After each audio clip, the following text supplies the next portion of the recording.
So, good evening, everyone. Now we have reached at the end of this online session of the ATAL FDP. So today's lecture is the last lecture of this series, and we have with us the expert for this session also. So at the onset, I would like to Dr. A.S. Vijay, uh, who is presently working as the assistant professor in the Department of Electrical Engineering at IIT Indore. Dr. Vijay received BTech in Electrical Engineering from Visvesvaraya Technological University, Karnataka, and MTech and PhD from IIT Mumbai. So before joining the IIT Indore, he worked with the Sony Energy Devices Corporation, Japan, as a battery system engineer. He also worked as a postdoctoral fellow at IIT Mumbai. His research interest includes the microgrid and distributed generation, power level evaluation, real-time simulations, power quality, power electronic converters and controls.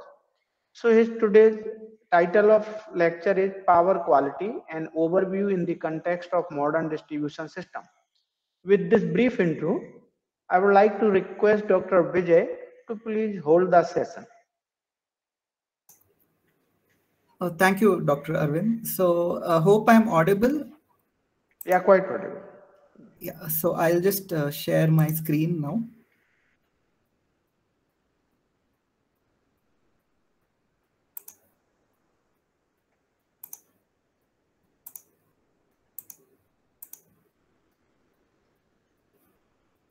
So is my screen now visible? Yeah, visual. You just turn into the PPT mode, so that would be better. Yeah. So is it okay now, sir? Is it fine? No. It's not in PPT mode now. Okay. So change it in PPT mode.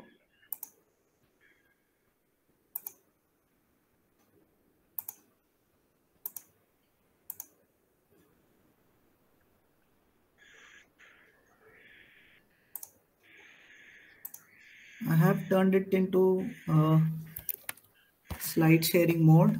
Is it okay now or? No. It's not.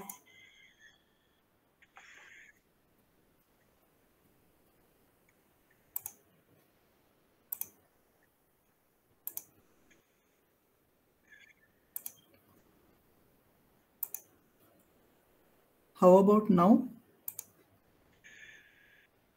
Still, and now. It's not. If you can enlarge it, that would be better because it is not in PPT mode. You just click in it, then it will come screen. Okay, I'll just share the slides again. I'm sorry for the delay. No. It's a technical issue. And solve it.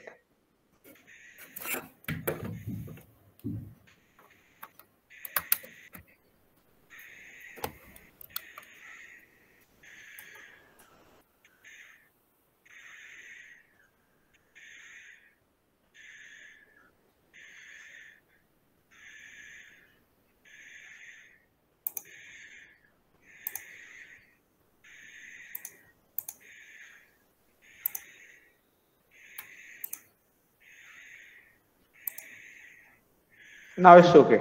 It's okay? Yeah. Okay. I'm not sure. Okay. Very good evening to all of you. I'm sorry for the technical glitch initially. So I am Vijay.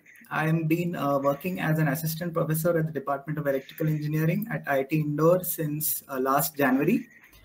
So today I would be through this online session giving you a brief overview of power quality in the context of modern distribution systems. So my area of work is essentially in the aspect of renewable integration, that is microgrids. And I would be trying to, in the later half of the second session, mainly giving examples from the aspect of microgrids. So at the introduction, at the initial stage itself, I would like to state that in case you have any doubts or questions, please feel free to interrupt me, and then we can actually go ahead with the session. So is my next slide visible? Yeah, quite good. Okay, okay. This is in essence the contents of the session. I will be starting with the introduction. So what power quality means, I think most of you are quite aware because this is the last session of the online, but still I would just like to give some points in terms of what is power quality, what are the types or classifications of power quality issues, what are the main standards to deal with power quality, and where exactly, when we talk about power quality, where exactly are we focusing upon in the power system. The other aspect is why we need to study power quality, the motivation for that. I'll just try to give a brief about that. And then some of the challenges in the aspect of measuring and detection of power quality, and the other aspect of monitoring power quality as well. So I will just touch upon these, though I'm not an expert in signal processing, but still some of the state of the art I would just like to present. And then the major aspect of how to mitigate the various power quality issues. So that is something which we will try to look into in a bit of detail. And then I would focus on the microgrid aspect. So that is with increasing renewable energy integration or distributed generation. So the aspect of unbalances or asymmetry in the three-phase network, and then to do with harmonics and nonlinear loads, how they are mitigated in microgrids. So that is something which I will try to spend some more time. And then an example of mitigation of unbalanced load power sharing in the context of islanded AC microgrids. So that is something which I will talk about. That is my experience or a part of my PhD thesis. So I will be actually trying to explain that out. And then going ahead in future, what are the research areas or avenues in this aspect? And finally, the conclusion with, of course, a lot of references. So with that, we will try to go on. So in the introduction, I would just like to say that there are several structural changes the current grid is undergoing. One of the important things is that the generation is moving from a centralized approach to a more distributed approach. So this is essentially due to the penetration of renewables, because as we all know, we need energy which is green and clean and less polluting in nature.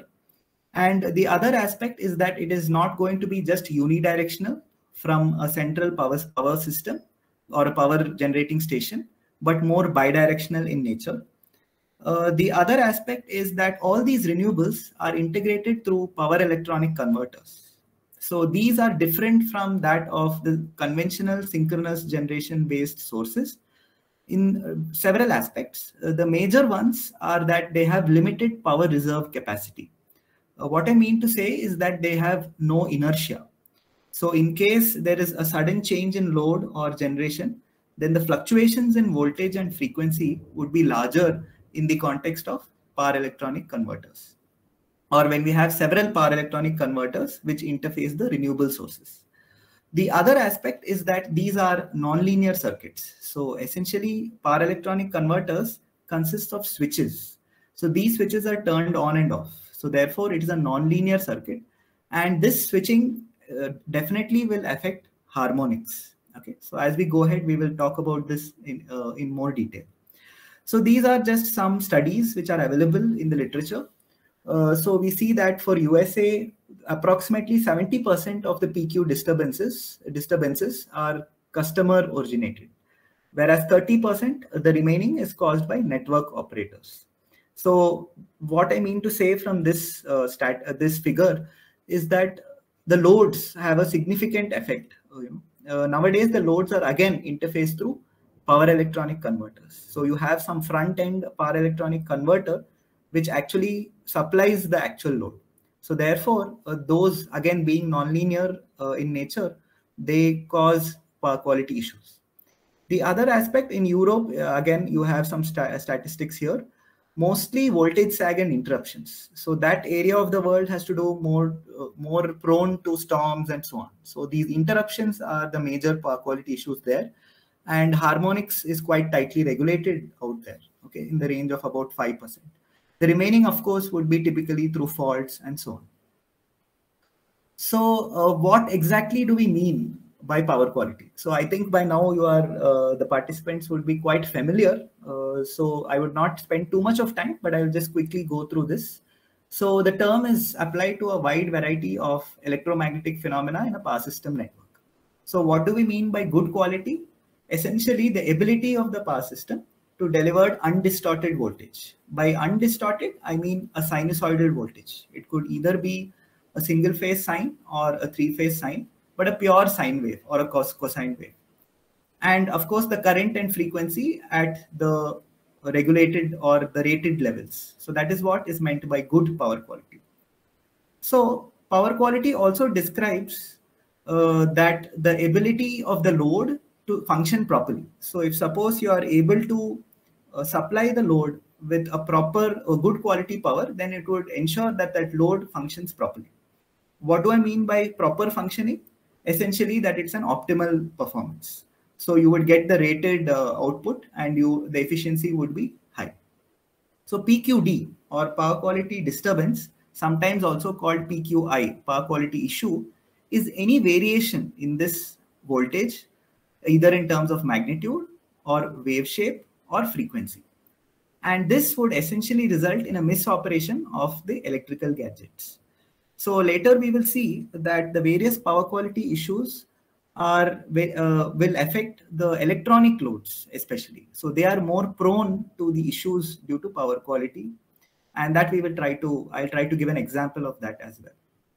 So again, we have this IEEE standard 1159. So that's the major standard for power quality issues, one of the oldest as well.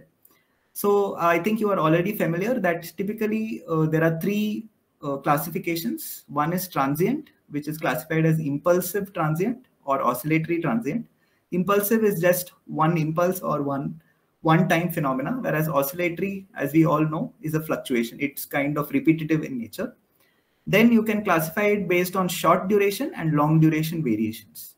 And these were mainly for the voltage magnitudes and frequency magnitudes. So again, in terms of magnitudes, we have interruption, sag and swell.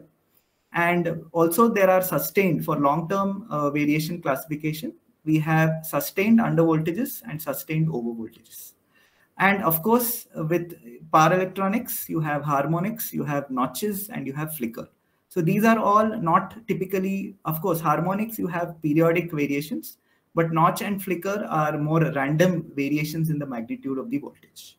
So this time scale of these phenomena could range from a few nanoseconds or microseconds to the steady state, meaning to say a couple of seconds and more, couple of cycles as well. Okay.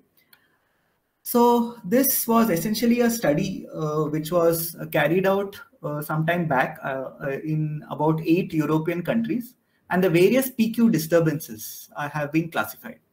So in that part, we see that the major one is to do with transients and voltage surges. Okay, and harmonics contributed to something about 23%, and then you have the next biggest one being interruptions. Okay, so brownouts and blackouts. So a brownout is essentially for a small interval of time, whereas a blackout is essentially for a longer duration of time, in which the power is not even being supplied to the customers.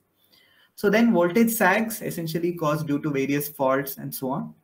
And then we have several other power quality issues. So this is the kind of overall classification, or one may say the different types of disturbances. We do not have such a a detailed study in the context of our country. So hopefully soon we get some data based on this as well. So the various disturbances, as I've already mentioned, in terms of magnitude, there could be sag, swell, transients, and spikes. Okay. In terms of continuity, interruption for short term called a brownout, or a long term called a blackout. And in terms of waveform disturbances, you have essentially harmonics, which are due to both loads as well as sources. Why sources? Because of power electronic converters. And loads, essentially, we have these rectifier loads and so on, which cause or draw harmonic currents, and then the voltage also gets disturbed. Then you could have changes in the frequency, and then you could have flickers. So flickers are random variations in and fast variations in the magnitude of the voltage. And these could be detrimental, especially when you have lighting loads and so on. Okay. So this is just the various wave shapes or waveforms. You have typically blackout somewhere which is more than half a cycle. A dip or a swell would be somewhere in the range of 16 milliseconds. So again, these are as per certain standards. Then you have a brownout or under voltage for a sustained or a longer duration. You could have lesser voltage being applied or supplied. And then you have transient phenomenon, okay, spikes, random spikes in the voltage, and then frequency oscillations, that is due to the mismatch between generation and load. And then you could have noises and distortion and harmonics, and these two are typically in the context of power electronics. Okay, whenever there is a lot of power electronics in the system or power electronic converters in the system, so you would definitely see these, and we will try to look into these in a little more detail, especially the harmonics. So again, in terms of disturbances, the various reasons, I think by now you are quite familiar. I would not get into too much detail. So transients, impulses are essentially mainly due to lightning and sudden switching of equipment such as motors and transformers and so on. Oscillatory transients typically to do with ferroresonance phenomenon or switching of capacitors. Sags due to switching of heavy loads and unbalanced loads. Swells again when the loads are cut off, or you could have swells even during faults. And interruption is essentially because of some component in the system, in the power system, having some kind of a failure. Frequency variation, again, mismatch between load and generation. Noise, typically due to arcing loads and switching power supplies. Okay, and notches are essentially small spikes. Okay, when compared to flickers, they are much smaller in magnitude, but that is typically due to rectifiers. Okay, and unbalances because of single phase loads in the system, because the distribution system is essentially the loads are connected in in single phase fashion. And the other aspect is also nowadays in distributed networks, we have single phase generation. Okay, so we have these single phase PV rooftop being, rooftop PVs being integrated into the system, and therefore that would increase the level of unbalance in the system. So what is exactly meant by unbalance is essentially the magnitudes are different, and you could have even a scenario in which the phase angle is not 120 degrees between the three phases. So harmonics, again, because of nonlinear loads, arc furnaces, and so on. And also when power transformers operate in the saturation region, you could have harmonics. So these interharmonics are non-periodic harmonics. Okay, so in our context, in the context of India, the fundamental is 50 hertz. And if suppose you have a certain frequency such as say 125 or 175, which are not integral multiples of this fundamental frequency, they are known as interharmonics. Okay, so that is typically again due to power electronic converters. Okay, if converters are not controlled properly, that is the PWM switching is not being done properly, or the filter design is not good enough, you would have this problem of interharmonics. And as the penetration of power electronic converters increases, this problem will also magnify. So again, in respect to the time duration, the standards have these details in terms of long duration variations in the range of minutes, oscillatory and impulsive in the range of nanoseconds and microseconds, short duration variations typically in the range of about tens of cycles. So that is the kind of time classification of these power quality issues. And again, you would have the various ranges of voltage per unit, okay, for these different types of variations. These are all as per the standards. It's essentially for the classification of these power quality issues. So going ahead, okay, I would just briefly talk about the standards. So we have several standards, most of them, of course, from IEEE and IEC. And also we have some standards in India. I think I have a slide on that as well. So classification of power quality. So that is one important aspect. So we have certain standards from IEC dealing with those. Monitoring of power quality, of course, the 1159 standard, which I've already talked about. So transients were a phenomena which were much, much older, in the conventional power system. So we have standards right from 1984, which have been modified. You have several versions of the same. Sags and swells, these are the IEC and IEEE standards dealing with them. Flicker is, of course, a very special kind of phenomena, and we do have a separate standard on that as well. Harmonics, again, 519 is the main standard for harmonics. And then going ahead, the most important one in the context of this lecture is to do with 1547, which is the IEEE standard for DG interconnection. So this also talks about certain power quality limits in terms of what is the maximum possible voltage unbalance factor if you're talking about unbalanced loads, or the harmonic THD, and so on and so forth. So whenever we supply power, we need to ensure that the limits set by these standards, we need to adhere to those. Okay, so that is about the standards. And again, this is just a slide for various guidelines, in terms of from the load perspective, okay, sensitive equipments, and even in terms of measurements of these power quality issues and so on. There are certain guidelines which are like add-ons to the standards, and the various details have been mentioned for your reference. So you can actually look at them in case you're getting into more detail. So this is just a slide on the standards in India. So we have the Central Electrical Authority and then the Regulatory Commission, which is both at the center as well as the states. So most of them have most indices dealing with reliability and voltage variations. Okay, and current unbalance is present only in very few states. And harmonic, again, you have THD for voltage and THD for current. And this is also not present in most of the states.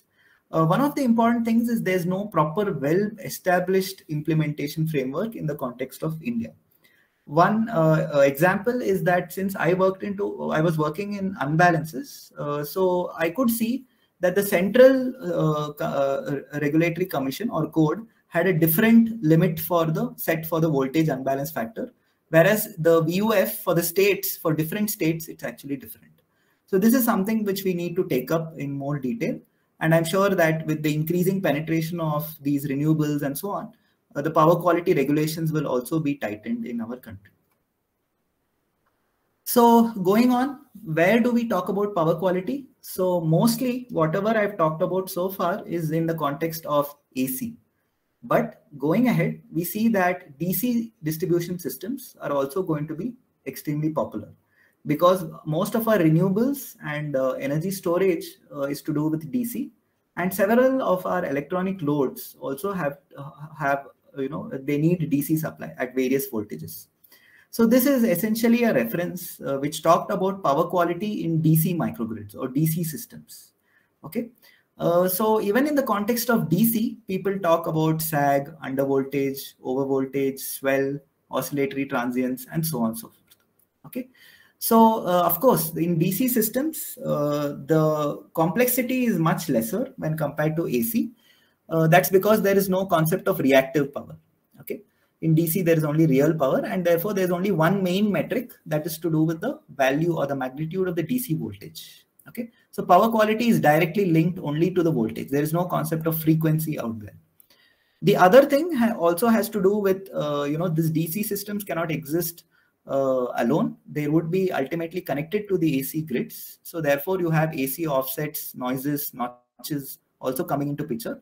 And a very important aspect in DC systems is these constant power loads. So again, power electronic interface loads, which will again affect not only the power quality, but also the stability of the systems.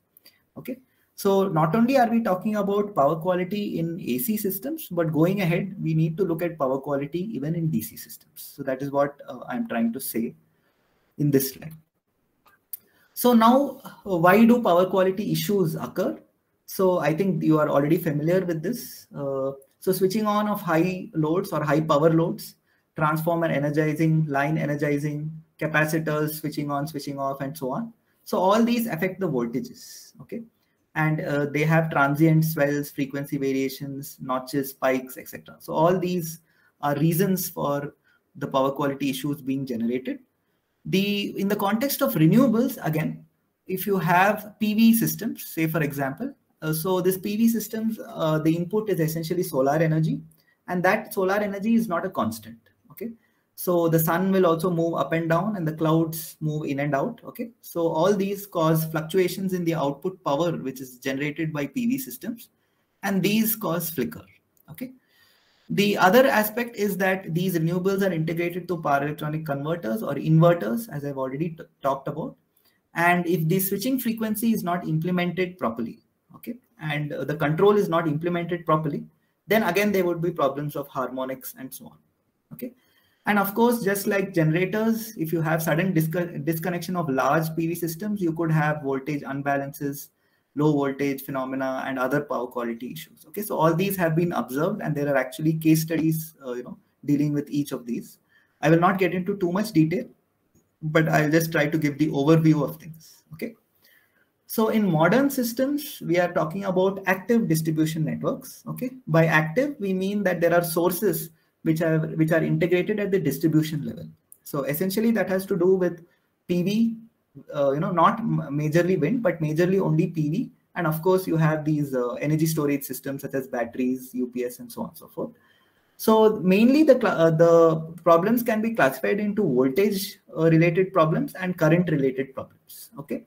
So voltage, essentially we need a pure sinusoid if you're talking about AC, because only a pure sinusoid will result in actual energy transfer. So if you have a fundamental pure sine wave as the voltage, if you draw a pure sine wave as a current, only then you would be delivering or you would be drawing actual real power. Otherwise, if there is a phase shift, you would have reactive power component. And if you have harmonics, that will cause additional heating and so on and so forth. Okay. So because power electronic converters we have, they do not create, since they are made up of switches, they do not output pure sine waves. So we again have these harmonics, and then you could have, depending upon the renewable energy input, you could have swells, sags, imbalances, and so on. Okay. And then in the context of distribution networks, you have several loads. Okay. As electric arc furnaces is a classic example of a flicker. Okay. Rectifiers, a classic example of notches. Okay. And then several control systems or say, for example, drives, which are typically controlled through a front-end power electronic converter. So again, they would have some specific phenomena associated with them. Okay. So they would have harmonics, power quality complications, and so on. Another typical example could be a scanning machine or a Xerox machine, which has pulsed load. Okay. So you could have large amount of voltage fluctuation in this particular case. Okay. So these are the main classifications in the context of active distribution networks. Okay. So in terms of the issues, okay, why do we actually need to focus on power quality is because they cause a lot of problems for us. Okay. One is that the equipment do not perform properly. Okay. They could have malfunction. The other thing is that they would be in a suboptimal kind of a performance. Okay. So therefore there could be loss of efficiency and loss in terms of economic loss as well, reduction in useful life. And then you could also have these other problems. Okay. So even if one load is drawing a harmonic current, you could actually disturb the supply to the others or the neighboring equipment. Okay. And you could have issues such as series and parallel resonance and so on and so forth. Okay. So one major important or very recent issue is to do with sensitive electronic loads. Okay.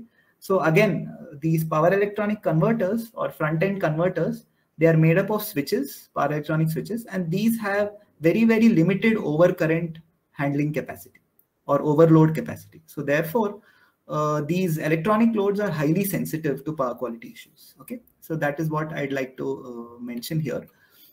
And then I'll just stop here before going into the motivation. So any questions so far? Any issues? Yeah, there are one question written in the chat box. Yes. What is the question? Can I? What voltage level set for DC microgrid for improving power quality? Okay, so the standard for DC microgrids, the recent standard from IEEE is that it should be operated at 36 volts. Okay. So the fundamental voltage should be 36. Okay. And you could have DC-DC converters bucking and boosting depending upon the loads. Okay. So DC systems are not still, very well evolved. And if you go in for higher voltages, circuit breakers we don't have. So that is the reason why the standard says 36 volts. Okay. Yeah. And Ms. Sangeeta, would you like to ask something? Because you Sir, raised. Yeah. for DC by 2 it is said by sir that it is 36 volt, Yeah. and for whenever we are going through smart grid, what Yeah. is the standard voltage according to IEEE? In terms of AC, or you're talking about DC systems? In terms of AC. Okay, in terms of AC, there is no such standard voltage because the different countries have different voltages. So their distribution network, say for example, in Indian context for single phase is 230, and for three phase is 440 or 415.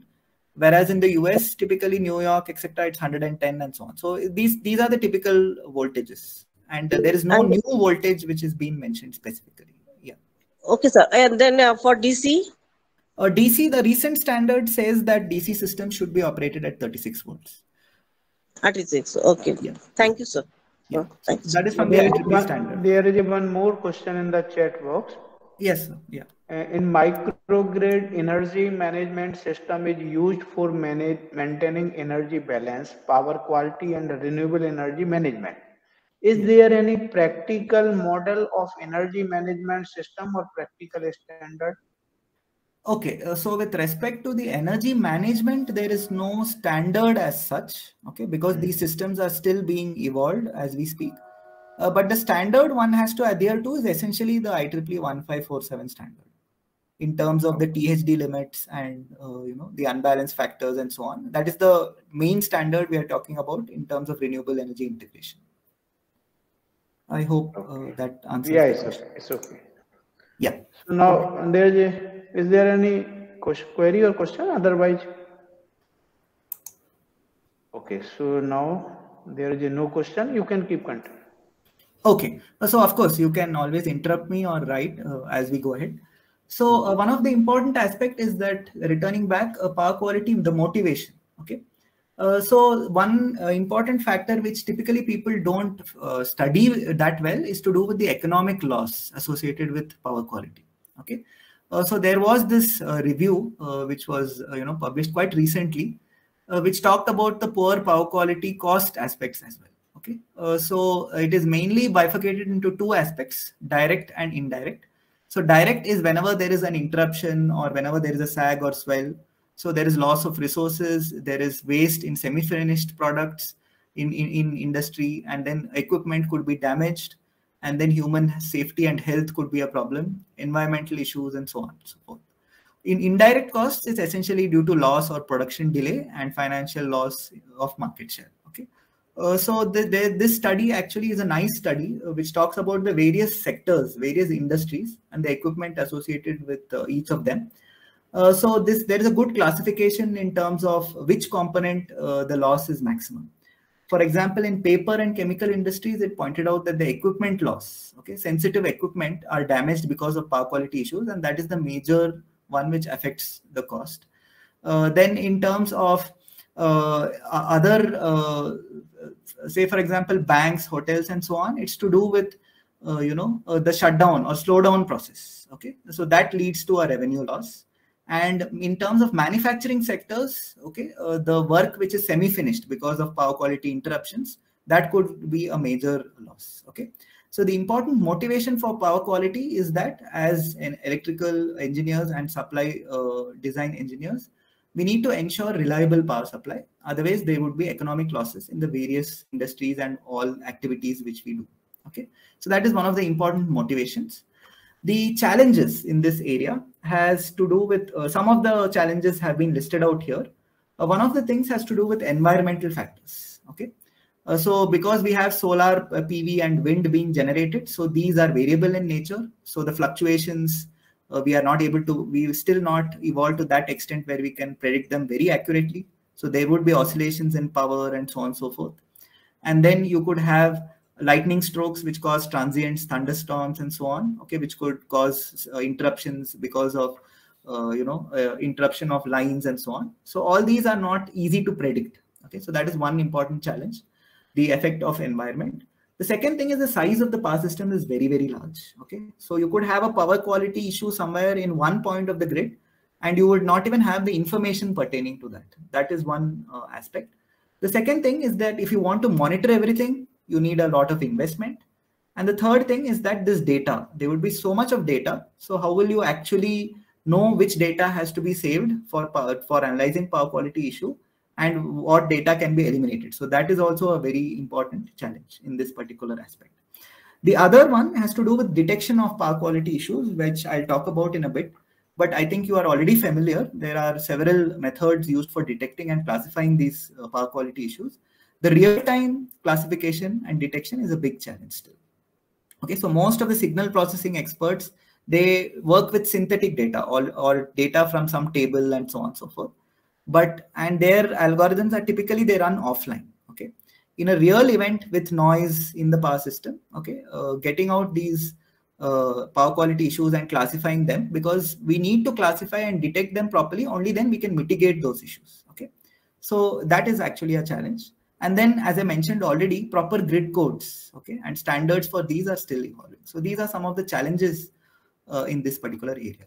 Okay, so this is essentially the various stages associated with detecting. Okay, acquisition, segmentation, that is only focusing on the area where there's a power quality issue. Signal processing, various techniques which are used here. Feature extraction, which type of power quality sag or swell or harmonic issue, transients, what are we talking about? Feature selection and classification of these. And the important block is that all this has to be done in real time. Okay, so that is one important challenge which we face. Okay, so with respect to the feature extraction techniques, there are several methods, mainly starting with Fourier transforms. And then we have several variants of these Fourier transforms, wavelet transforms, Hilbert transforms, and so on. So there is an extensive classification or types of methods which are used for extraction of the signals and the various components from a voltage or a current signal. And then to classify them, again, the recent trend is to move towards, as we all know, machine learning and artificial intelligence. Okay, so there are several, again, classifications, expert systems, neural network based systems, and SVM, or what is known as support vector machine, and so on and so forth. Okay, so I'll not get into too much of this because I don't work in this area, but I think the reference which I will give you is more than enough if you want to actually explore this further. So as I already mentioned, several methods, including Kalman filter for extracting out the various harmonic components and so on. And then they have been classified in terms of their efficiency of performance and for multiple events. Okay, so not only just an isolated single power quality event, multiple events is also one important thing which we need to test out these algorithms. Okay, so some work is actually, a lot of work is actually going on in this particular area. So the generalized block diagram of power quality disturbance analysis is being shown here. So you have pre-processing and post-processing essentially. So the feature extraction and segmentation comes in the pre-processing, and then the classification and decision making. Okay, what type of power quality issue is actually being done, is actually occurred, is something to do with the post-processing. So this is typically how it is classified. Okay, and as I already mentioned, you have various methods being actively worked upon, okay, and even researched upon. Okay, so these are just some of the classifiers which are typically used. Okay, and optimization techniques for signal processing is also an active area. So a lot of people are actually working on several algorithms for trying to classify, to work on the data and try to actually find out which type of power quality issues actually occurred in the system. Okay. So with respect to monitoring, you have several softwares and hardware tools for actually monitoring and analyzing this information. Most of them are classified into FPGA based software. Okay, you have DSPs and other interfaces. And in terms of computer based software, again, a lot of work is still going on in the real time software development and graphical user interface tools and so on and so forth. Okay, so not only do you want to actually detect and classify the power quality issues, but also in a certain area you would want to monitor it on a regular basis. Okay, and this has to be done without a human intervention. So several real-time softwares and tools are being developed in this area as well. Okay, so more details can be found in this particular reference. Okay, and going ahead, once you know that there's a power quality event which has occurred in a system, okay, you need to, of course, we've talked about detection and classifications. Once you have that information, if it is beyond a certain threshold, you need to actually act. You need to actually mitigate that issue. Okay, so that is where the various mitigation approaches come into. And the traditional, I'll of course talk about the mitigation issues in more detail as we go ahead. So you will definitely again have some kind of a power electronic converter or device or equipment which will actually try to, you can control in such a way such that those voltage sags, swells or harmonics are mitigated, okay, or their effect is minimized. Okay, so this now we get into the various power quality mitigation approaches. Okay, so the first these are typically classified in generation basis. Okay, the first generation had to do with passive filters. Okay, somewhere in 1940s, moving ahead to active filters, 1970s, and hybrid mix of active and passive somewhere in 1980s. So we will talk about each of them in detail as we go ahead. Okay, then the second generation had to do typically with the FACTS devices. Okay, and uninterruptible power supplies, UPS. Okay, so 70s, and STATCOMs and so on in 80s. And the recent trend, as we have more and more power electronic based interfaces, okay, you have what is known as multifunctional DGs. Okay, so we will again talk about this as we go ahead. Somewhere in 2007, this concept or idea was actually generated. And then you have the recent electric spring and so on. Okay, so these are all the various methods or approaches to actually mitigate power quality issues. Okay, so again, there are various classifications. You know, you have DVR, dynamic voltage restorer, STATCOM, and so on. I assume that you people are actually familiar with these terms. Okay, and this is again the same pick. I've just talked about it in a little more detail. The classifications of APF, active power filters, series, shunt, various types of configurations, and so on. Okay, and then again UPS, you have several categories of UPS and so on. And you have this third generation, which has essentially to do with the inverters, which are used as renewable energy interfaces. Okay, you could control them as a smart impedance. That is what I worked upon in my thesis, and I'll talk about that in a bit.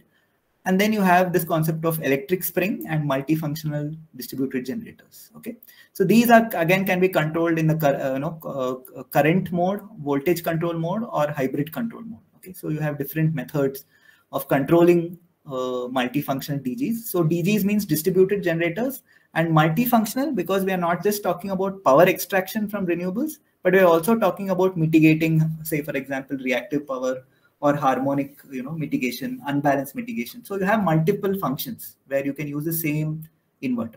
Okay, so essentially the idea is instead of using a separate device, okay, at the transmission level, in the distribution network itself, try to use different devices, smaller rated devices. And instead of having additional equipment, use the same inverter which you would actually use to generate your PV or convert your PV power. Okay, use the same inverter to achieve power quality mitigation. So that's the trend or the state of the art in this particular space. Okay, so passive power filters, we all know L and C. Okay, so the disadvantage is essentially it is for a specific frequency. It's tuned for a specific frequency or a harmonic. Okay. And then there could be resonance problems. They are larger in weight. You do not have controllability. Once you set it up, it is just fixed out there. And then you cannot do dynamic, reactive power compensation. Okay, you can only attenuate harmonics. Okay, and of course, larger weight and volume and so on and so forth. And then placing these in a particular point in the network is also, one has to do a certain study. And once it is placed, it's fixed. Okay, you do not have a distributed control. Okay. So again, active power filters, you have several classifications, okay, a series and shunt mainly. And in hybrid, you have this UPQC. I think you would have come across this unified power quality conditioner. And then you have several other variations such as resistive APF and so on and so forth. Okay, so the broad classification has to do with shunt and series. So in shunt, what you're trying to, I'll talk about series first. In series, what you're trying to do is you're trying to inject a compensatory voltage, okay, to the system such that you try to mitigate the drops. Okay, so if you have a load which has both harmonic and fundamental, so H for harmonic, F for fundamental, the harmonic drop will affect the voltage for other equipment. Okay, so you want to actually compensate that voltage drop. So that is what you're trying to do with an inverter, and then you have a small capacitor or maybe a small battery here, and then you can actually inject voltage such that you would have a kind of sinusoidal voltage being applied to the load. So that is the idea of a series APF. And the shunt APF is essentially the dual. Okay, you're trying to inject a current. Okay, and we are trying to measure the load current, which is harmonic. You're trying to minus pure sine wave from that, and what you're trying to do is essentially supply only the harmonic content to that. Okay, so the shunt inverter or the active power filter will supply the harmonics, and only a pure sinusoidal source current would be drawn, okay, from the source, so that there is no voltage drop which would affect other equipment which is connected out there. Okay, so again, you have several details in this particular reference. Okay, I will not get into too much of detail here because this is all done typically at the transmission level, and the focus slowly we will shift towards the distribution level. Okay, so various classifications of APF. So this is again similar to that of inverter classifications: current fed, voltage fed. Then you have single phase, three phase. You have single phase, H bridge, three phase, 4-wire systems, 4-leg systems, and so on. Again, they can be controlled either using time ratio control, that is pulse width modulation, or hysteresis control. And then the compensation variables could range from reactive power to harmonic, balancing voltage, balancing current, and so on. So, okay, so this is typical classification of inverters. Okay, nothing much different, because ultimately an APF is essentially an inverter. Okay. So with respect to, again, you have hybrid filters. Okay, so for certain specific harmonics, people used passive filters, and then in a variable sense, you could actually have a combination of an active power filter and a passive power filter. So this becomes a hybrid kind of a filter. So people did experiment with these kind of configurations as well. And then you could, the other second generation essentially had to do with FACTS, okay, flexible AC transmission systems, in which again the broad classification is shown in this particular table. Okay, so you have series devices, essentially thyristor controlled, series reactors or series capacitors, and also static synchronous series compensator. Okay, so this is essentially inverter, okay, which is used to inject compensatory series voltages. Okay, then in shunt you have STATCOM, which is essentially a VSC again. And you have static work compensators, which could have thyristor series regulator, reactor, and then you could have capacitor and switched reactors, okay, which are connected to the system. Again, most of this have to do with the transmission system. Okay, series shunt combination, which is essentially the unified power flow controller or interline power flow controller. Okay, so you have Dr. combinations Vijay, of these. Yes, sir. someone raised hand actually. Yeah, sure. Please ask a question. Someone raise your hand. Is there something on the chat box? Or? Yeah. Shangita Das Biswas. Madam, is there any question? No, sir. No, sir. Till now, no. Hey, somebody, then raise the hand, na? No, sir. It is by fault. Okay. Then there is one query from Soumyadi Bhattacharya. You can see in the chat box, Dr. Vijay. Yes. How can we remain updated about the new standards of microgrid? Okay, so there is no specific website as such. Okay, you have to look into the IEEE standards. You need to keep a tab on the IEEE standards, okay, and the European standards. If there is something called Microgrid Knowledge Center, okay, if you could do a Google search on that, maybe you could get some resources. Okay, so this is more so still a research kind of a topic. So that even now there are several standards related meetings which come to IEEE members and so on. Okay, so there is nothing which is completely involved, already evolved as such. Okay, okay, how we can understand that the standard data is updated and correct. Okay, so this is still work in progress. Okay, there is nothing called completely updated, and it's still an evolving idea. Okay, so therefore I hope that answers your question. For improving power quality, some wind power system convert their AC voltage to DC voltage and again convert it to AC voltage, providing stable output. Is it economical to use? Okay, so this is not done with respect to power quality actually. AC to DC conversion is done because if you have a wind generator, okay, the frequency of the AC generated by the wind itself varies depending upon the speed of the the turbine. So therefore, to have a constant frequency at the output, you need to convert it in some form. Okay, so type 2 generators or type 3 machines used gears. I think type 2 used gears to have that speed conversion. Whereas completely power electronic based wind turbines had to use that you need to do that double conversion, AC to DC and then DC to AC, such that the output side is always constant frequency AC. So that is not to do with power quality, but it's a fundamental aspect of wind operation itself. Okay. So of course, whenever you have a power converter, you can always play with it to have better power quality issues. Okay, multifunctional capability and so on. So that is also an important aspect. I hope that answers your question. Any further queries? Questions? No, not it. You can. Yeah. Okay. So I'll just carry on with this. Okay. So that was essentially to do with the second generation facts. Okay, and again in terms of UPQC, there are several kind of classifications. Okay, I would not get into the details in the interest of time. Okay, but most of what I'm discussing is actually available in that reference, which I actually showed out here. Okay, so I will share these slides. So therefore, I think you can actually go through them. And one important idea is that the recent trend is to use DGs, okay, distributed generators. So you have these inverters which interface the solar PV and wind and so on and so forth. And those you're trying to actually make use for not only injecting the power from the renewable which you generate, but also to do this power quality conversion or power quality improvement. Okay. So distributed generator based UPQC. So these are also, the kind of state of the art in this particular aspect.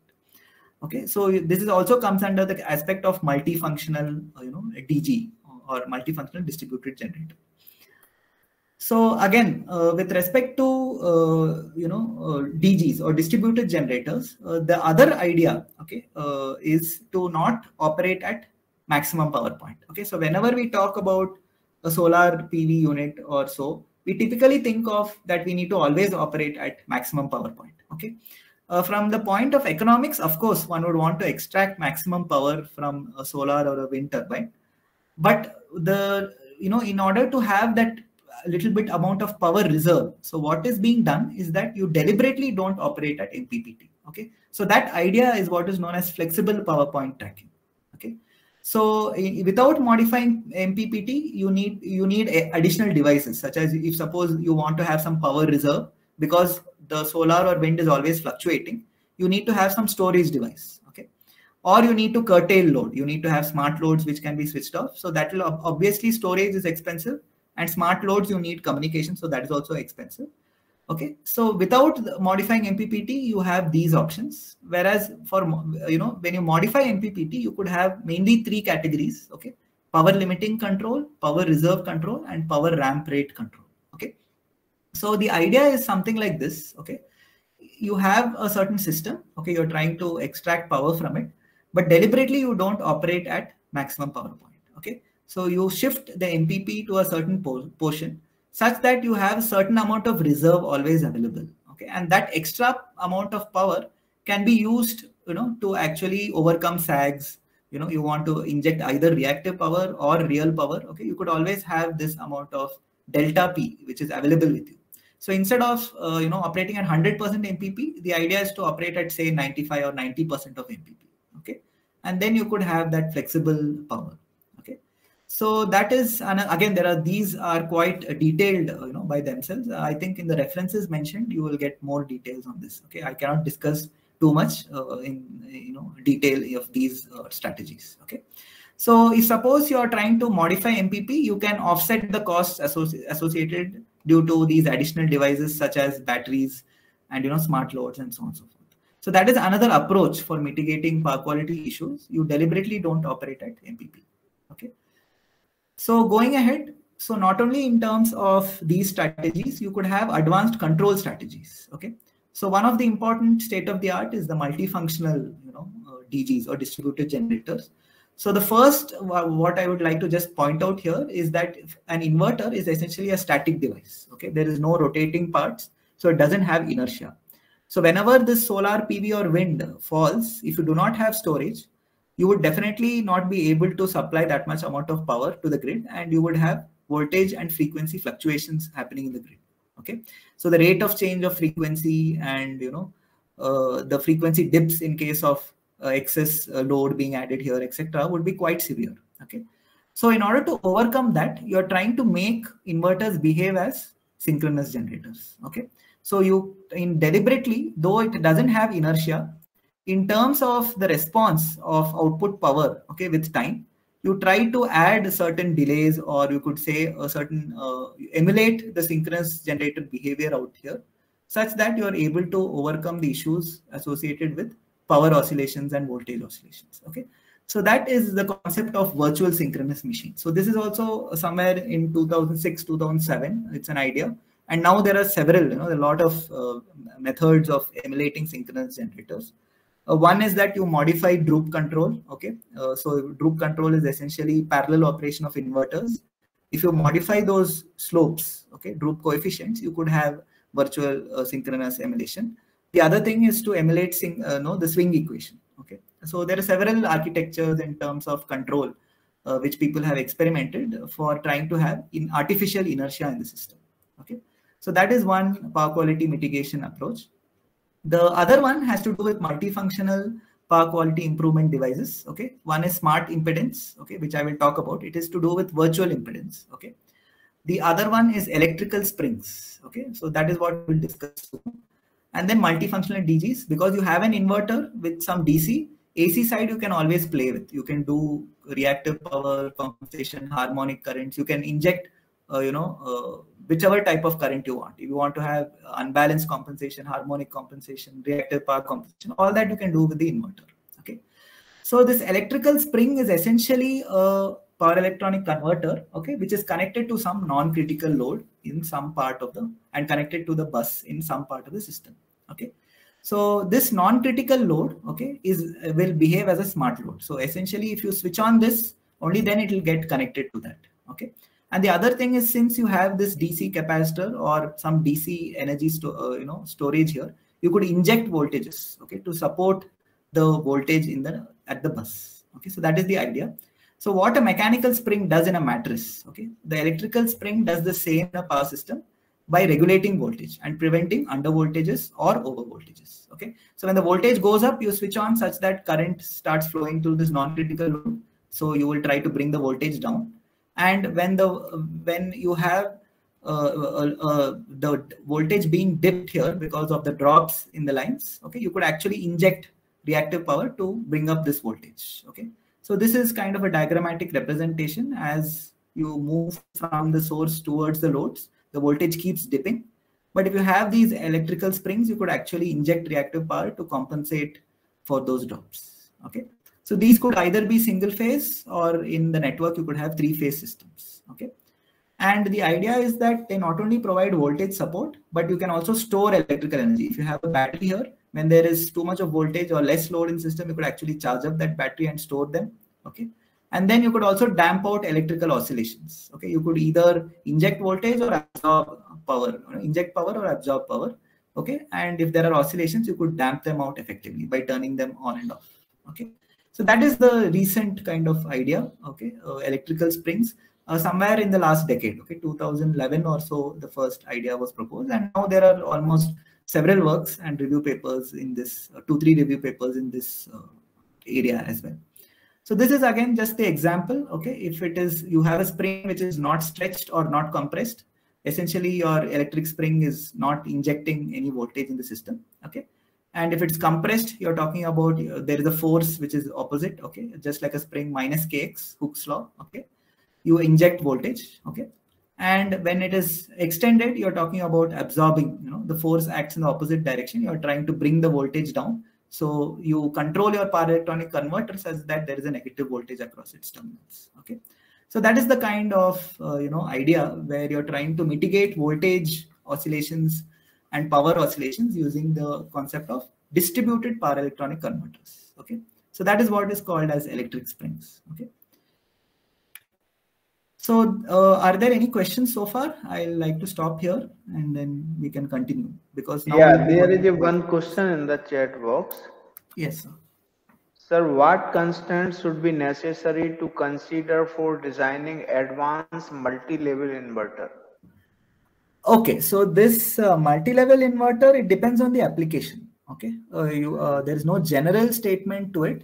If you're talking about drives, then you have to look into certain aspects. If you're talking about in the context of microgrids, one would definitely want to have minimal, filter size. Okay, so the switching equivalent switching frequency, that is one important aspect.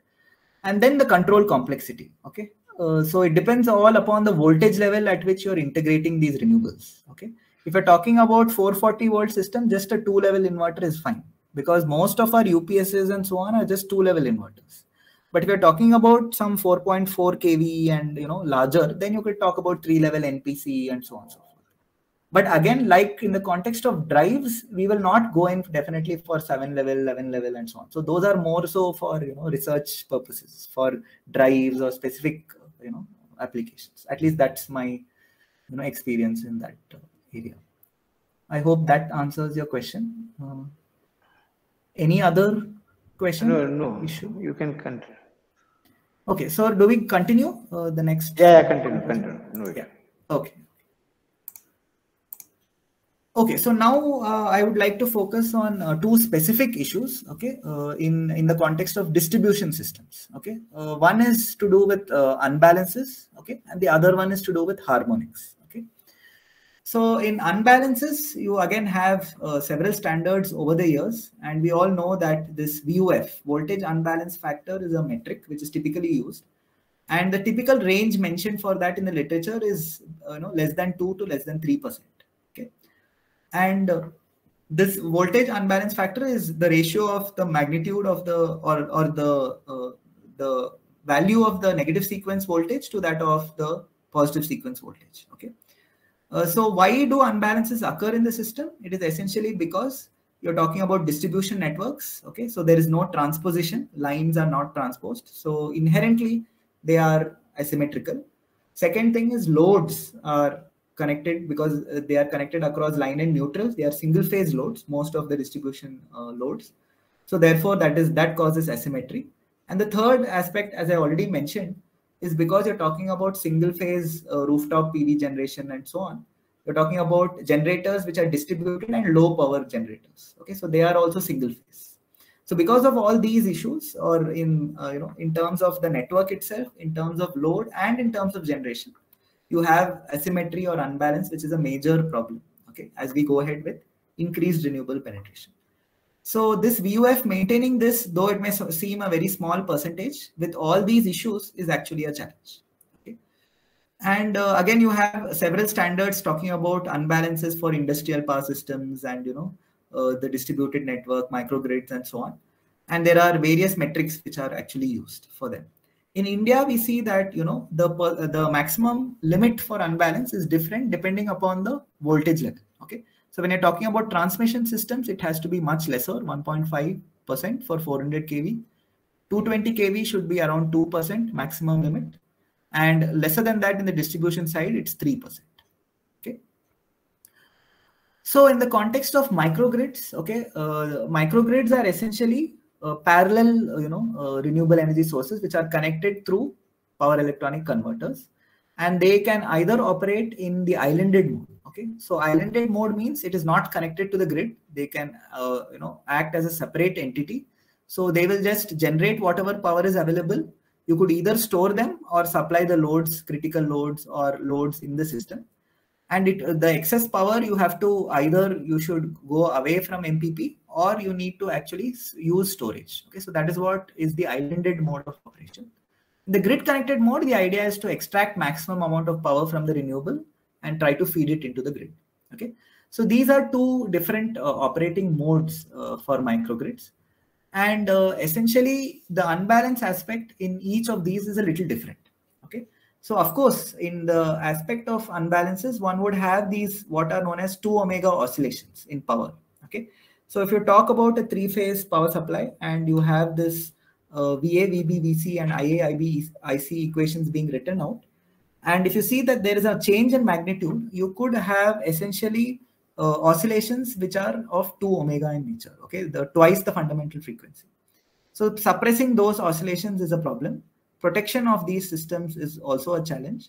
And then in the aspect of unbalances, if one particular phase has very less load, then the current through that phase would actually go very large. Okay, so peak current limiting is also a challenge. Okay, so peak current limiting is a challenge, especially in the context of microgrids, because as I already mentioned, the power electronic converters have limited overloading capacity. Okay, the switches will just blow off. Okay, you cannot just like a synchronous generator, you can at least load it to some 3 per unit for a certain amount of time. But in inverters, you could only load it for 1.25 per unit maximum, and that is for a very, very limited time. Okay, because they cannot stand overcurrents for long durations, power electronic semiconductor switches. Okay, so in the context of islanded mode, okay, the other issues have to do with sharing of unbalanced currents. Okay, so this is the problem which I actually worked upon as part of my thesis, and I will be presenting that in a little more detail. And the other issues are maintaining a balanced PCC voltage and suppressing circulating currents. Okay, so if you have the 3 phases not being not having the same impedance, you would have this phenomena of circulating currents. Okay, flowing between the phases, and that will obviously cause more heating, and it may damage the power electronic semiconductors and so on. Okay, with respect to the grid connected mode, you have these faults, okay, LVRT write through strategies, okay, low voltage write through, which is of course a very common thing nowadays, and synchronization aspects, when there are these unbalanced voltages presented by the grid to the microgrid. Okay, and the other lot of work has been going on even in this reference current generation. Okay, so if there is a dip which is unbalanced in the grid, so these inverters can be controlled to either inject sinusoidal balanced currents, or you could have sinusoidal unbalanced currents.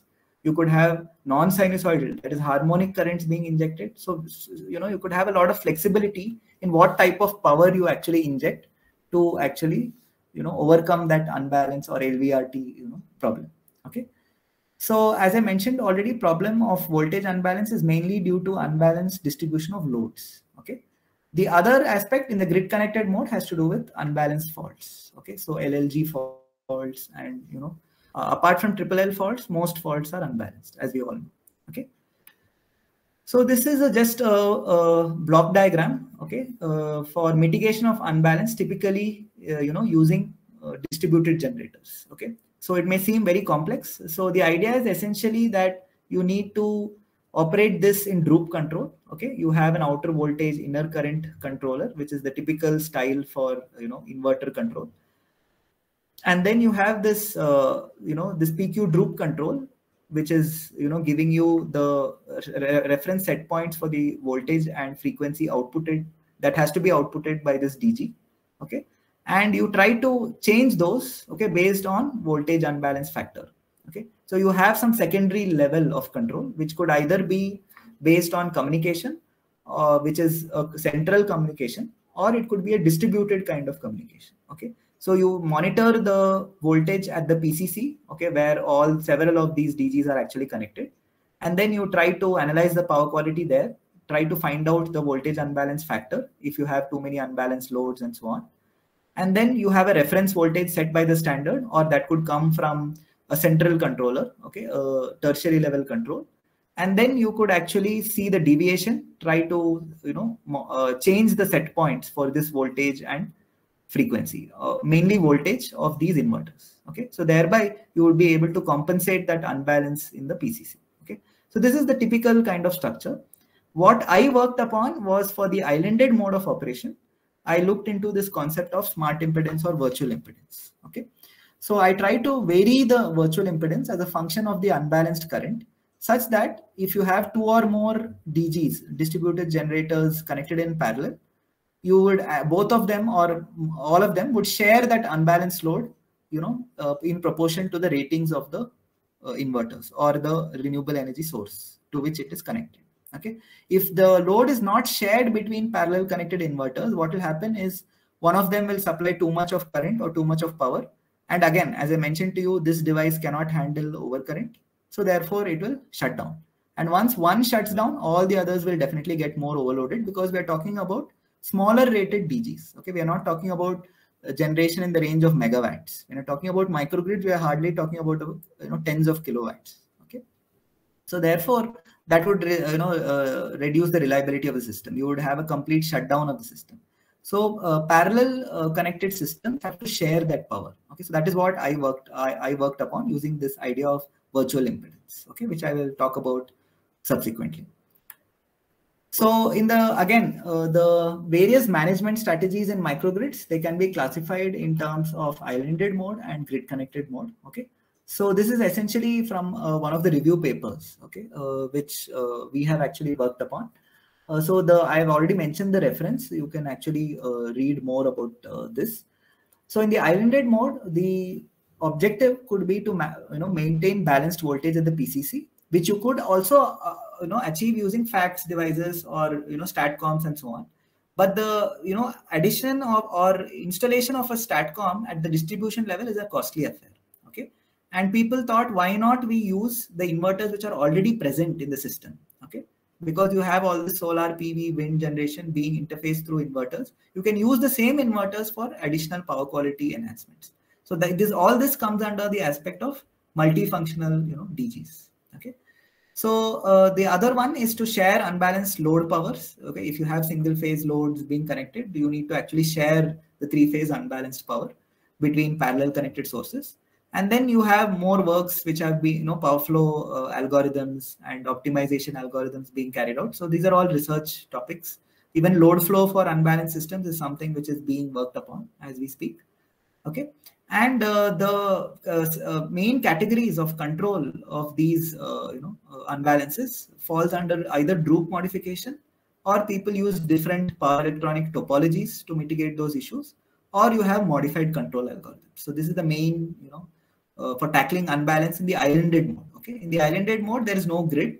Okay, we are only mainly talking about maintaining voltage at the PCC point of common coupling to be balanced. Okay. So in the grid connected mode, you have again several issues. One is the 2 omega oscillations which have to be supplied. Okay, real and reactive power management. So active power cancellation, reactive power cancellation, or a flexible strategy in which you can select how much of active power, reactive power, and so on. The other one has to do with LVRT. Okay, mainly to do with unbalanced LVRT. So you have this reference current generation. So as I mentioned to you, you could have several strategies or algorithms. Okay. You could have either sinusoidal, inject sinusoidal and unbalanced currents, or sinusoidal and balanced currents, non-sinusoidal currents, and so on. Okay. So again, extraction of these unbalanced components and the various symmetrical component path theory and various theories are used to actually control inverters to achieve these objectives. Okay.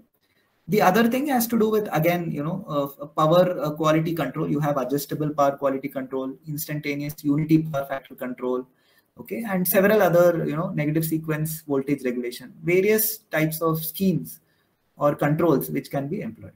Okay, so this is the kind of overview of unbalances and the work being done in the aspect of microgrids, okay, active distribution networks. So now we have to go into harmonics, and after that I will give the example of the work which I did in terms of unbalances. So any questions so far?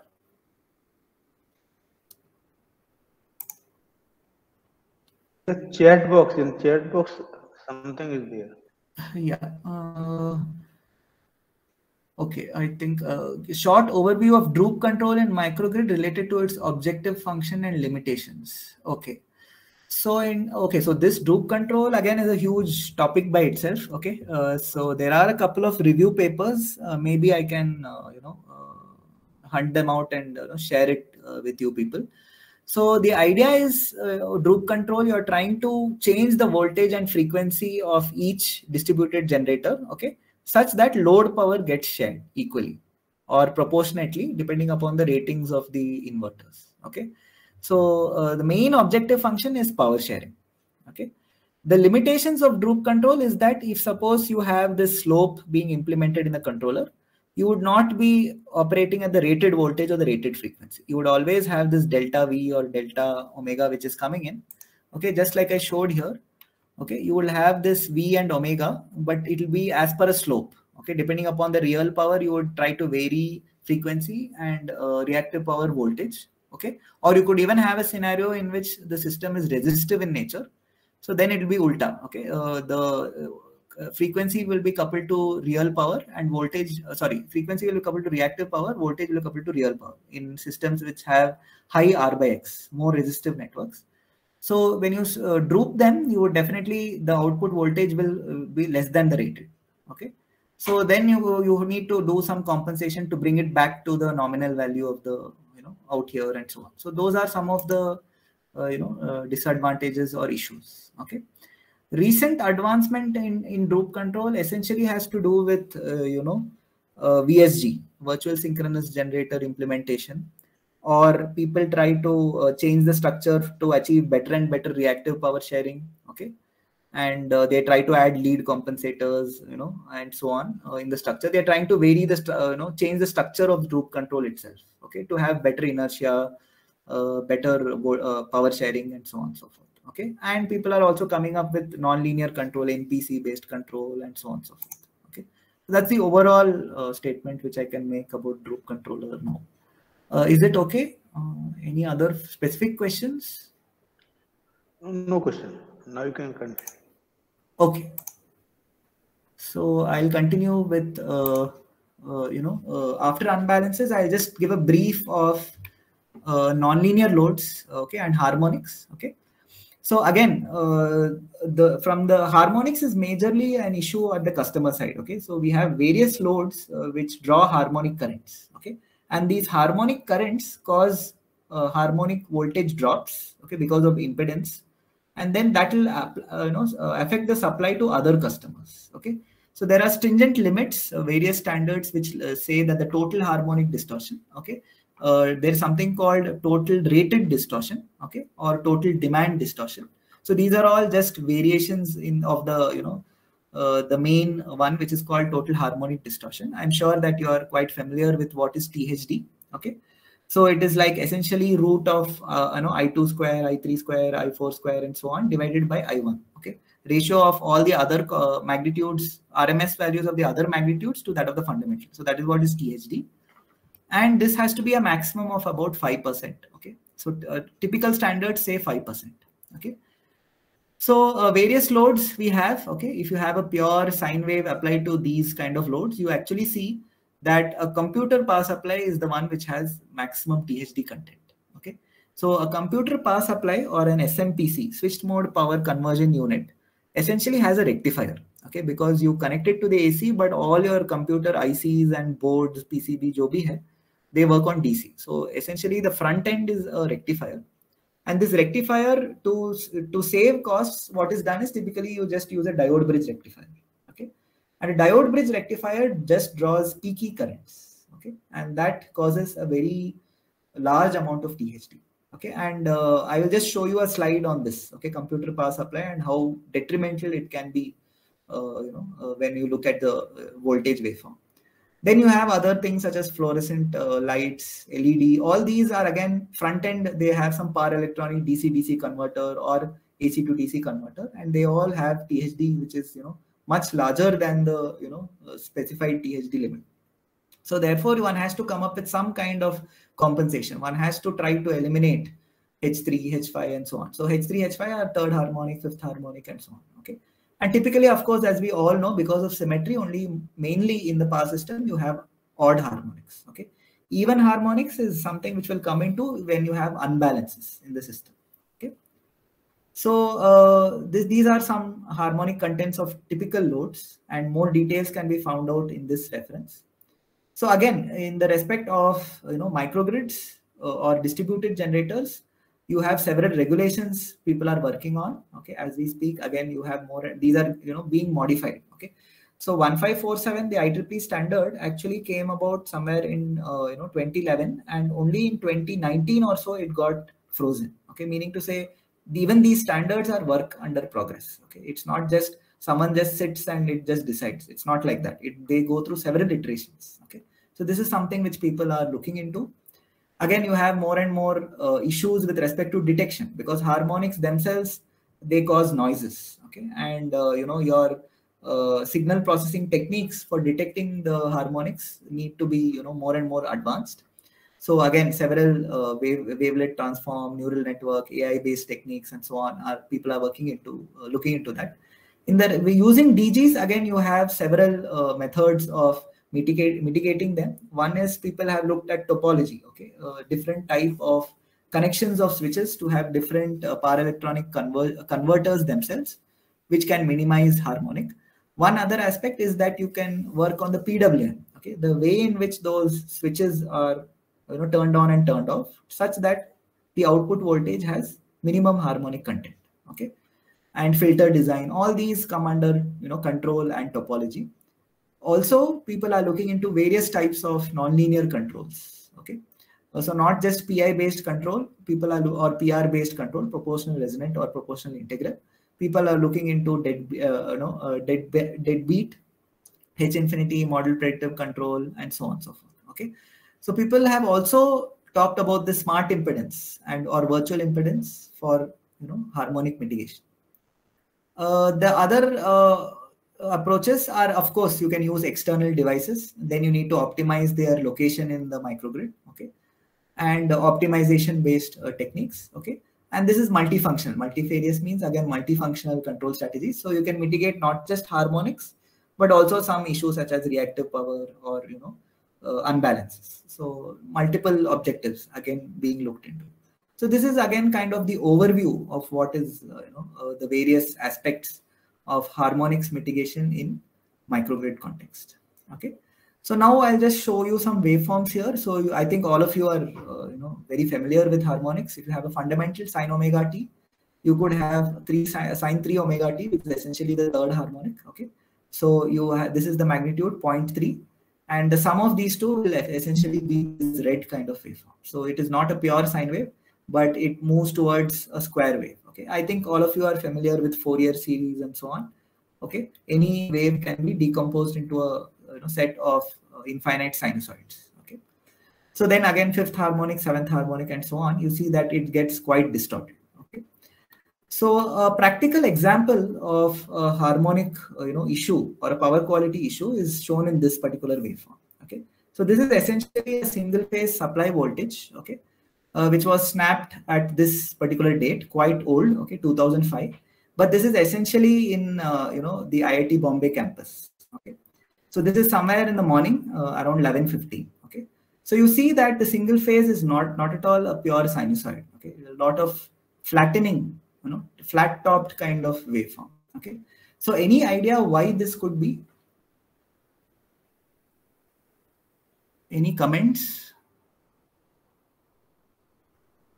So it is not a pure sine wave. Okay, a lot of flatness in the peak.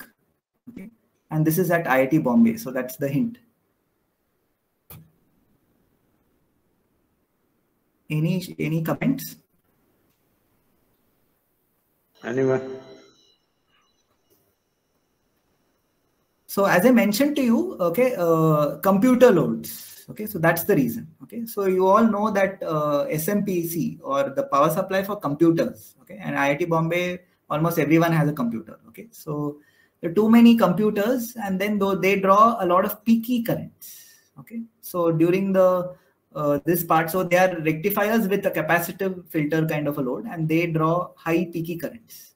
So the sum of those peaky currents is so large, okay, that it almost causes a drop of about 5 to 6 volts. Okay, so the nominal being 325, that would be the peak. Okay, 5 to 6 volts, and the wave shape is kind of distorted. Okay, so this is essentially due to many computers which are connected to the mains. Okay, and of course nowadays we have more sophisticated rectifiers. Okay, we have these synchronous rectifiers which act as the front end for computer loads or computer power supplies, and then you could see that it's much better now. Though I have also seen that very recently that during my PhD tenure there, I could still see a lot of flat top waves, especially during the daytime, when there are a lot of computer loads which are being connected to the system. Okay, so this is a kind of a practical example of harmonics and how they could affect the supply. So in the context of microgrids, okay, you could have inverters which are connected to the nonlinear loads. There could be a PCC and it could be connected to the grid. Okay, so depending upon what quantity you want to regulate as a pure sine wave, you could have mainly three strategies. Okay, so PCC harmonic compensation means that the current drawn from the grid and the PCC, the point of common coupling to where all these resources are connected, need to be maintained sinusoidal. Okay, so whatever nonlinear components of the load current, they have to be supplied by your inverters. Okay. The other one is local load harmonic compensation. So that means to say that the microgrid should supply only a pure sine wave, and the rest of the harmonics could come either from the DGs or from the grid. Okay. The last one is that you control each individual DG to always supply a pure sine wave current. Okay. And the rest of the harmonics have to be taken care by the other sources or by the grid. Okay. So respectively, they are called PCC harmonic compensation, local load harmonic compensation, or DG line current harmonic. Okay. So this is essentially the kind of broad strategies in which people work on for mitigating nonlinear loads or harmonics in the context of active distribution networks. Okay. So why do we not need harmonics? I mean, harmonics is something which is negative. Basically, because for every part of the power system, they cause additional heating. Okay, in rotating machines, they cause torque pulsation, they produce noise. In transformers, again, audible noise heating. Copper losses increases as frequency increases. I think we are all familiar with that. Cables, again, additional heating. And in the context of distribution networks, the neutral wire, okay, has to be sized accordingly. Okay, so if suppose you have these third harmonics and they are significant, lower harmonics are always larger in magnitude typically. So we all know that the neutral current is the sum of IA plus IB plus IC. Okay, so therefore, if it has to be rated to carry thrice, at least thrice, and in the presence of harmonics, maybe even 5 to 6 times the current through each of the phases. Okay, so neutral wire sizing in the context of harmonics is quite an important aspect one has to look into in the design of these systems.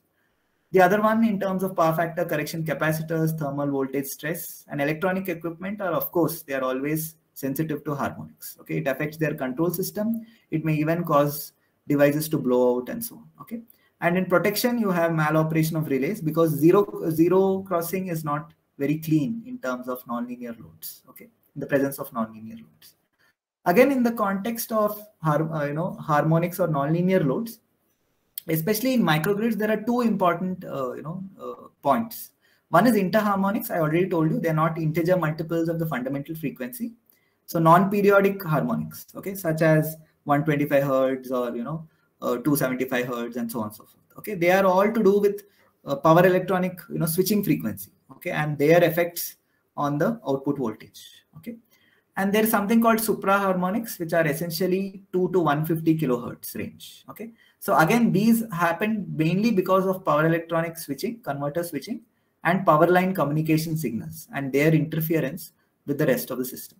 Okay, so interharmonics is typically studied up to a range of about 6 kilohertz. Okay, so that is the kind of frequency band we are talking about in terms of harmonics. Okay. Is there any questions so far? Because now I'll go into the topic of unbalanced mitigation and then move towards the conclusion. Hello, sir. Yeah. Sir, I am Sangeeta. I'm asking if we want to improve the power quality, then nowadays which optimization techniques are used? Advanced optimization for power quality improvement. Okay, so that is something which I will not be able to off the shelf say something about because I have not worked on optimization techniques.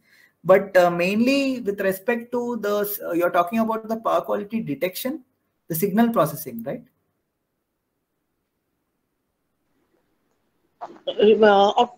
Signal processing means what are the optimization? Advanced optimization. So essentially, in order to detect the various power quality issues, okay, I think I showed you a slide. Okay, so these are the typical kind of optimization techniques which people look into. So, but this has to do more so with the processing and detection of power quality. Okay.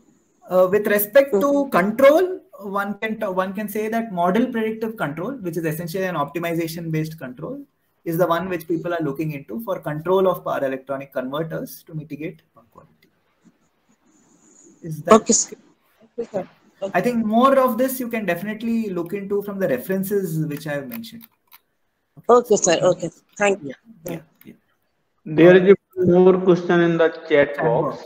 Yes. Yeah. Which optimization technique is superior for SHE, PWM, and multi-level inverters?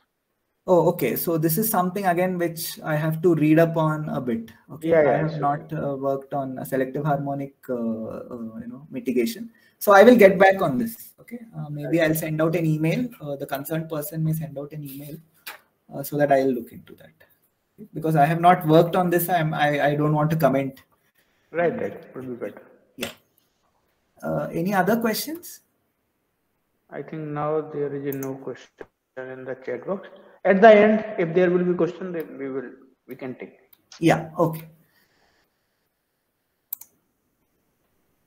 Okay, so now I will get into just a brief of the work which was a part of my thesis. Okay, so wherein I looked at an islanded microgrid, and then I used the idea of a smart impedance or a virtual impedance to kind of share the unbalanced loads proportionally amongst parallel connected distributed generators. Okay, and that once you share load powers, proportionately, you could also ensure that the PCC voltage quality is good. Okay, so that is the kind of work which I looked into. So predominantly in the islanded mode, the issues because of unbalanced loads are overcurrents and high circulating currents. Okay, because the phases are not balanced, you would have power flow or current flowing between the phases. Okay, and then you would have unbalanced voltages at the PCC. Okay, which because most of these systems are weak. Okay, by weak I mean their impedance is large. Okay, they are predominantly resistive networks. Okay, and when you have a lot of resistance or a lot of impedance, you would have these drops also which are significant. Okay, so therefore you will have poor voltage unbalance factor. Okay, then the power sharing amongst sources when you have unbalanced loads is, of course, by inherently power sharing itself is not proportional. When you have unbalanced loads, again, that aggravates the problem. You would have certain smaller rated converters or converters which are nearby the unbalanced load. They would supply larger current. And then you would have this problem of overheating of those power electronic switches, and that particular converter has to be shut down and so on and so forth. Okay. Apart from all this, you also have this oscillations in real and reactive power. As I mentioned to you, twice the fundamental frequency. Okay. So mitigation approaches are typically modified droop control strategies. People have looked at some example could be a per phase droop control strategy. Okay. So you try to vary VA as a function of PA, VB as a function of power in phase B, and so on and so forth, and try to use a topology which could actually change the single phase output voltages. Okay. So that kind of combinations of control, etc., people have looked at. The other modified control is that you try to have compensatory voltages and currents being injected. So this is something similar to that of FACTS devices. Okay, compensatory series voltage or parallel currents can be added in the system. The other one is virtual impedance or damping schemes, which is essentially comes under the area of smart impedances, multifunctional capabilities of DGs. And then you have some communication-based techniques. As I mentioned to you, you can monitor the voltage at the PCC, and then try to actually force the voltage unbalance factor to be within a limit by changing the voltage and frequency inputs to the inverter. Okay. So one important thing we need to understand is always there is a compromise between good PCC voltage quality and accurate unbalanced power sharing in the islanded mode. Okay. So because you have these different distributed generators being connected through different lines, okay, you will see that if you try to alter the unbalanced currents flow, you would definitely have these drops, okay, which are kind of altered, and therefore simultaneously achieving good unbalanced current sharing and PCC voltage, okay, simultaneously to achieve that is a challenge. Okay. So this is the kind of control strategy which we actually came up with. Okay, I would again, it may seem very complex. I will not get into too much detail, but I'll just try to speak in the overall idea sense. So you have an inverter-based distributed generator, and then it is connected to some loads, and of course there is a three-phase unbalanced loads. Okay, so this DG would supply some amount of current. Okay, and of course you have several other inverters which are also connected in parallel. So the idea is to make all the inverters, okay, supply almost equal amount of unbalanced power to this particular load. So what is done is, okay, the control is typically implemented in the DQ frame. Okay, so you have to have this transformation done. And of course, there is a outer voltage inner current loop for the positive sequence, and that the V star and theta star, that is V star and omega star, come from the conventional droop control strategy. And then you have a separate control out for the negative sequence components. Okay, so whenever there is unbalanced load in the system, we know that there will be positive, negative, and if there is a fourth wire, zero sequence also will be there. Okay, so the idea is to vary the amount of virtual drop inside each DG as a function of the output current, output negative sequence current. Okay, so what I'm trying to say is, if suppose you have a DG which is closer to the unbalanced load, it will obviously supply a more amount of negative sequence current because the impedance is lesser. By closer, I mean electrically closer. Okay, so if it is supplying more negative sequence current, what I do is I try to emulate a larger voltage drop inside the controller of this DG.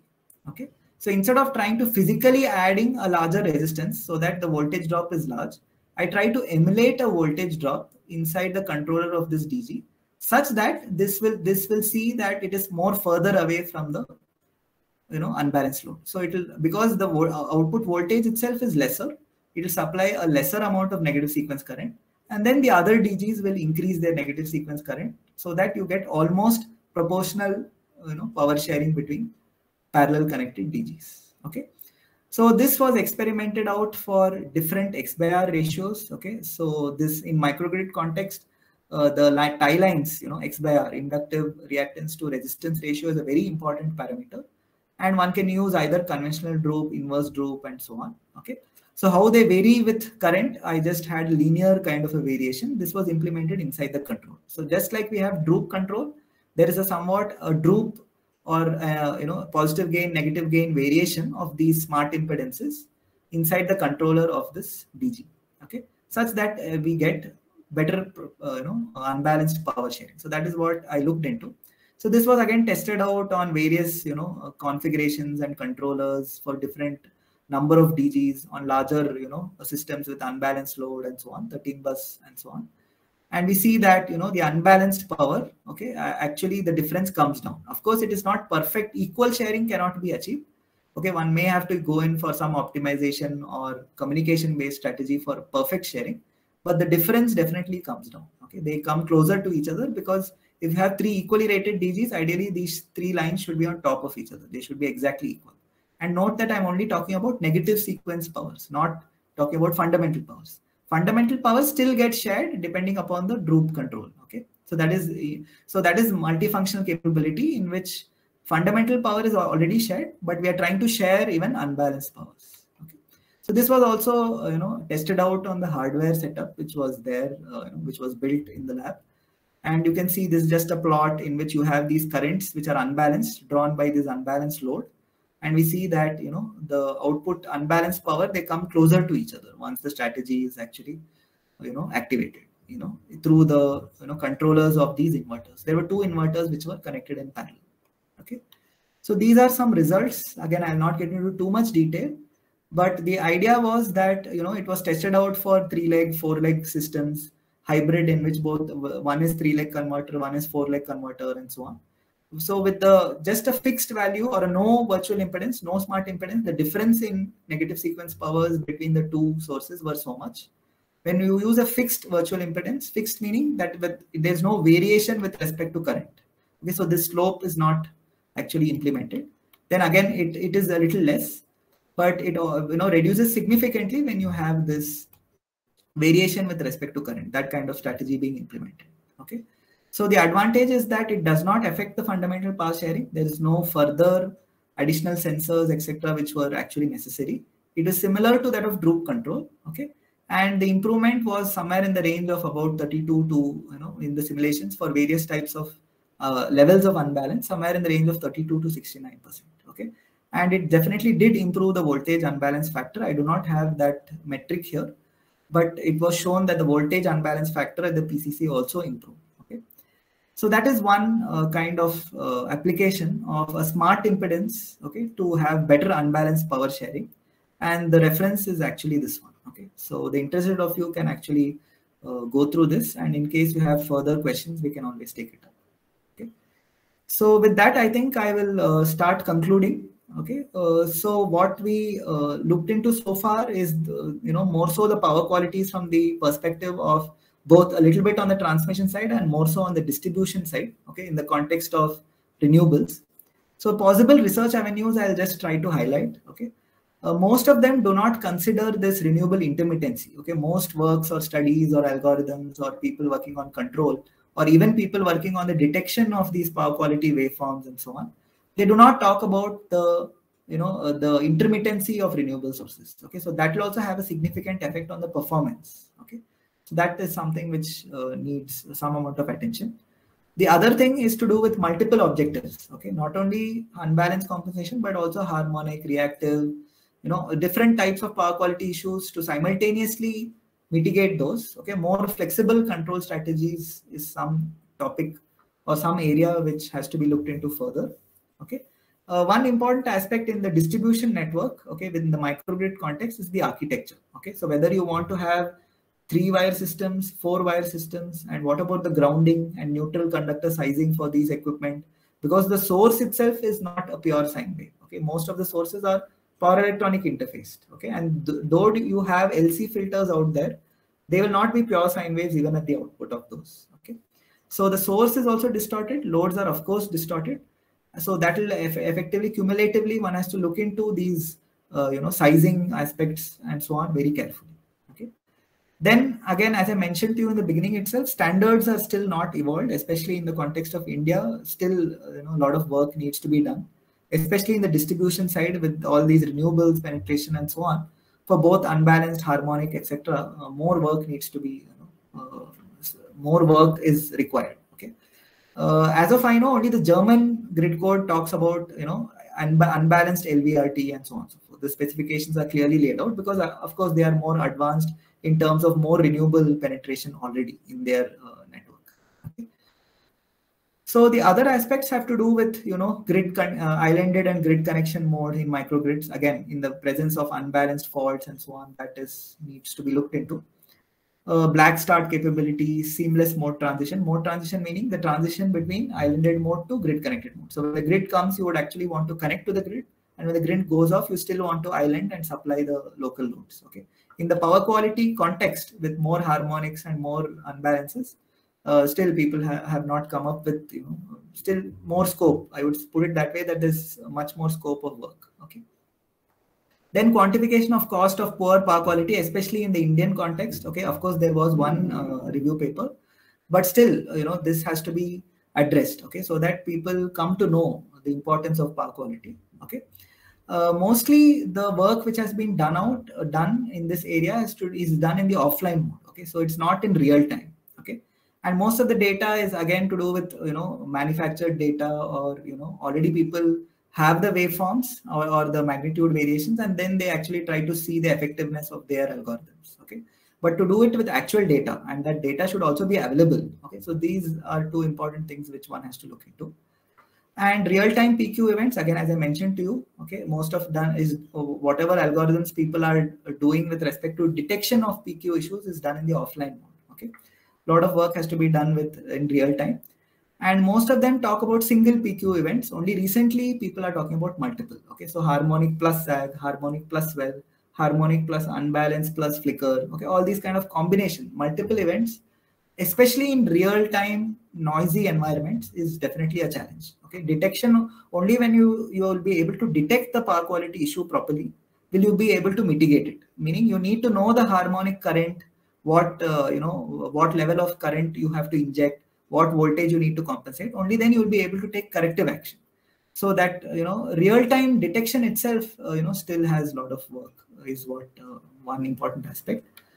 Okay, and then more optimization studies, okay, for properly placing all these PQ compensation devices, and then you could have multiple objectives, okay, better filtering performance, higher efficiency, cost reduction, all these simultaneously, those, one has to optimize to have a good kind of a solution, an effective and economic solution, okay. So that again, people can work upon. And mostly with respect to microgrids, people study unbalances and harmonics with a single inverter connected to the grid. Okay, so when you have a complete system, when you have multiple DGs which are connected at different buses, and the grid is connected only to one single node. Okay, so that kind of study, again, more work needs to be done. And most of the data, again, in terms of signal processing, people only talk about single phase voltages and currents. Okay. So actual three-phase noisy signals, true signals, again, people have to look into that.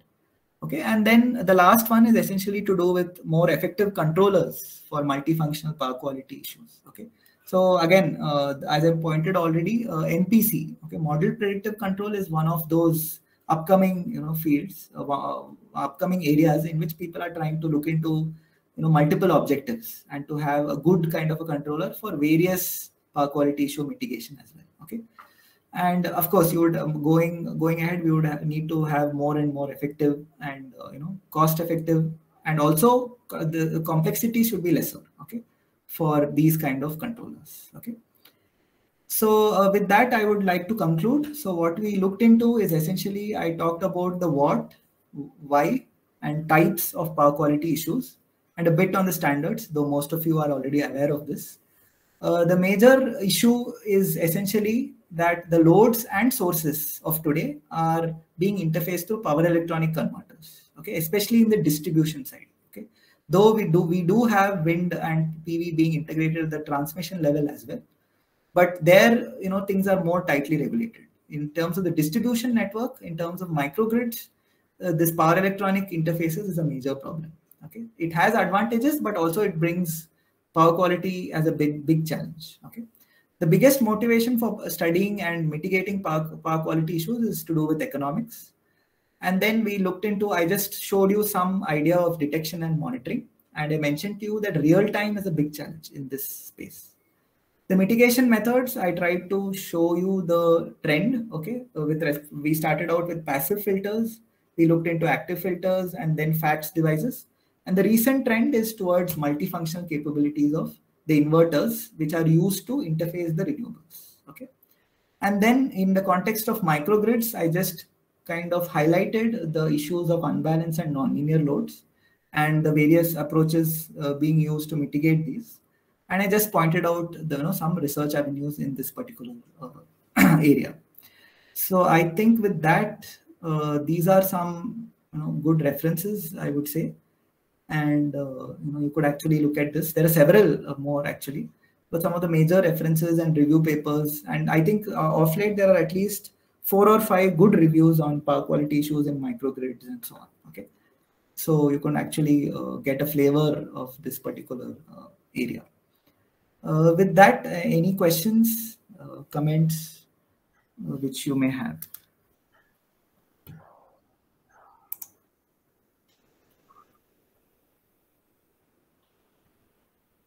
I'm sorry that my camera is not working.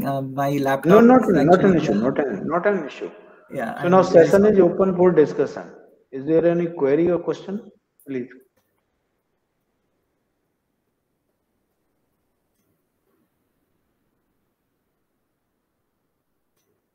Anyone?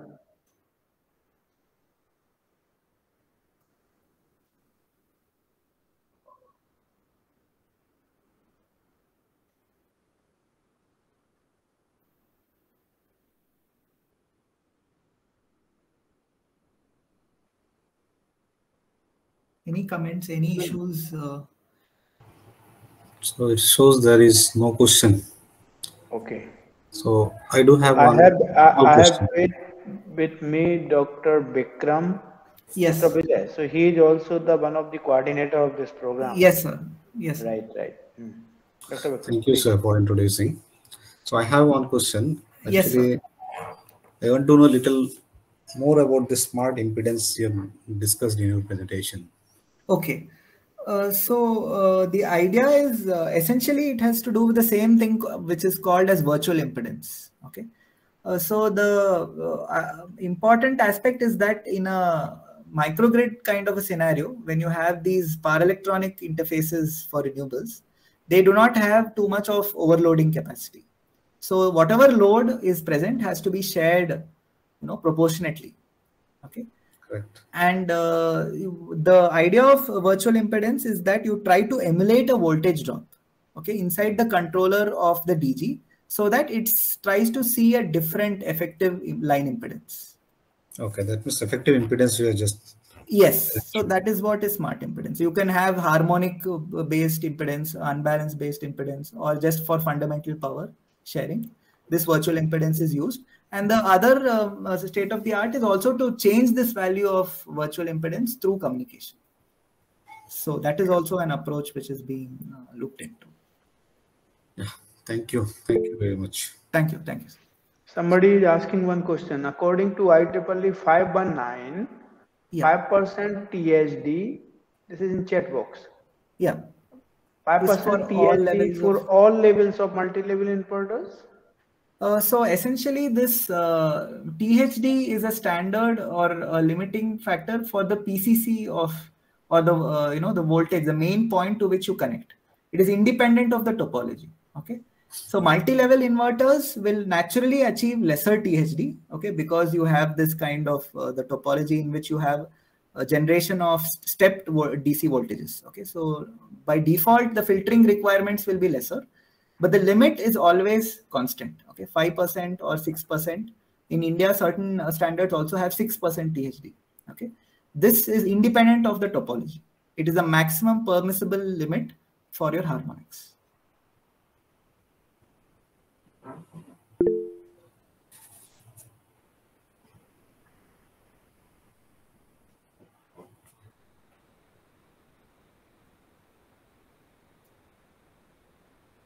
Regarding that SHE PWM, I think I will have to look into that. I'll try to get back.